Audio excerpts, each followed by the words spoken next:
Once upon a time, deep in the Misty Mountain Valley, lived a young dragon named Ember. Ember wasn't like other dragons.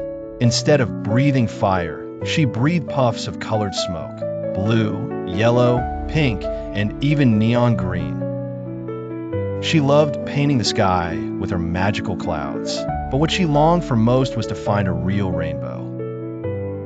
One morning, Ember woke up to rumbling thunder and a sprinkle of rain. She remembered her grandmother's tales about rainbows appearing after storms, so she decided today would be the perfect day to finally spot one. As she soared above the treetops, she met her best friend, Toby the squirrel, who was busy collecting acorns. "Ember," Toby squeaked, "I saw a rainbow just beyond the Silver Lake." Excited, Ember and Toby dashed towards Silver Lake. But when they arrived, there was no rainbow in sight. Instead, all the colors seemed to have vanished from the valley. The flowers looked gray, the water was pale, and even Toby's fur seemed dull. Suspense filled Ember's heart. Where did the rainbow go? Suddenly, they heard a soft sobbing sound coming from under an old willow tree. Curious, Ember tiptoed over and found a tiny, shy creature. It was a color sprite named Prism, with a cloak of shimmering hues. Prism explained, "A grumpy storm cloud named Grizzle swept over the valley and took the rainbow away. Without it, all colors are fading." Determined, Ember, Toby, and Prism set off to find Grizzle.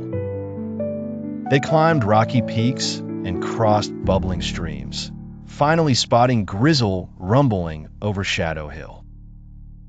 Ember bravely flew up to Grizzle. "Why did you take the rainbow?" she asked. Grizzle replied, "I never get to shine. Rainbows take all the attention after I work so hard storming." Ember thought for a moment, then had an idea. She puffed the biggest clouds of colored smoke she could, swirling them around Grizzle and Prism. The colors danced so brightly, even Grizzle couldn't help but smile. Toby suggested, "Why not let Grizzle and Prism share the rainbow? Then everyone can be happy." Grizzle agreed, and with a loud clap, released the rainbow back into the sky. Colors poured over the valley, flowers bloomed, water sparkled, and Toby's fur glowed again. From then on, whenever a storm passed, Grizzle would help Prism create the brightest rainbows, and Ember would add her colorful dragon smoke for extra sparkle. The valley was more beautiful than ever. Ember learned that sharing and understanding can bring the most magical colors into the world. Whenever you see a rainbow after rain, it's thanks to Ember, Grizzle, Prism, and Toby working together high above the clouds.